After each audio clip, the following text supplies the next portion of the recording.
everyone, today we're going to go over how to create a site-specific widget. There's a lot of content to cover and this is an advanced video, so we're going to go quickly. But once you log into Cascade with your CSU Pueblo credentials, you're going to click to go to a site and then CSU Pueblo main site. Keep in mind I'm still logged in as an administrator, which is why you're going to see a lot of folders and a lot of different settings that you don't have. However, the steps you should follow are the exact same.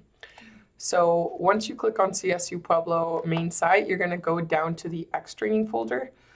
Every editor has access to this, and it's exactly for this purpose so that you can create widgets and reference examples. So in the underscore widget, I'm going to click the site-specific widget. You don't have to click on it. You can just copy it right away, but I just wanted to show you all what it is that we're copying today.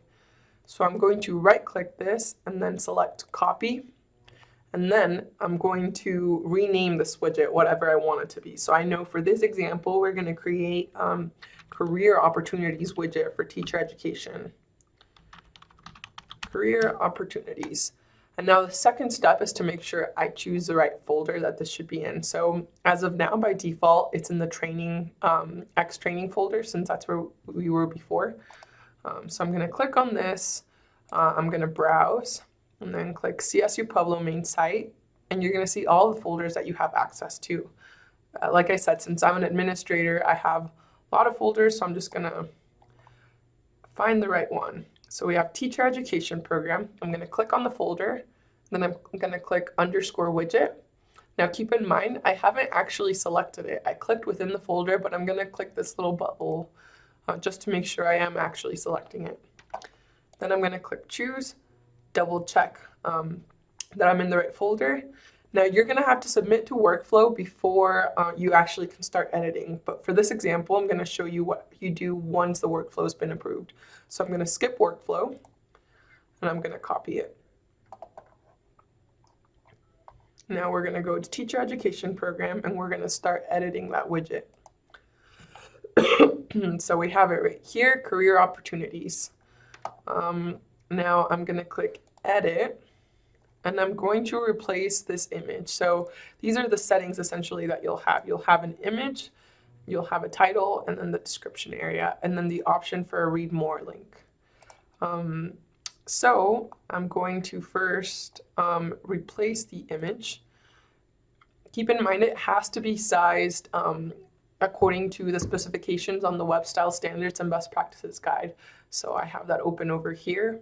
And I know a widget image should be 426 by 185. Now keep in mind that if this is not sized, this specifications, then it will not appear on the website. Our server will not read it.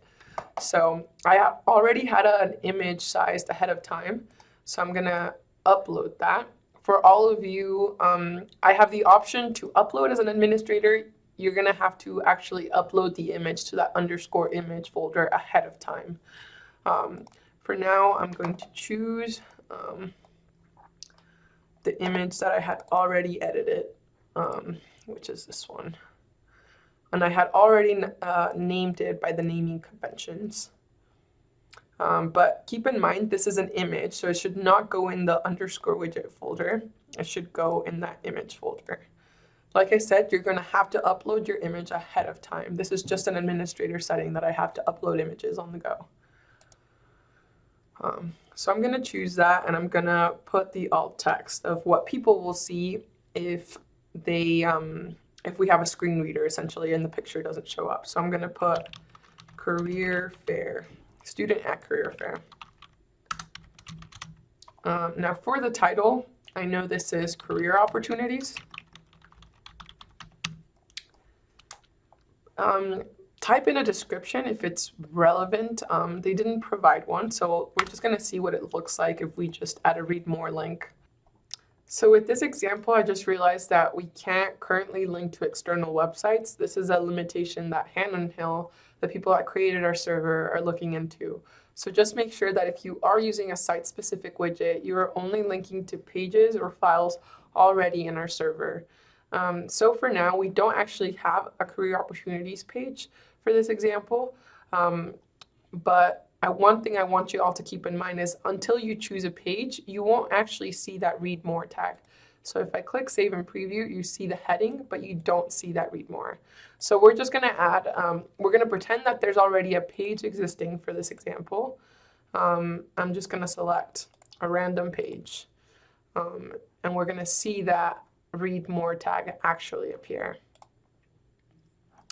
It's gonna look a little bit different in the preview than it will on the page. So on the page, this career opportunities will be an H3 heading, which means it's that red bold heading.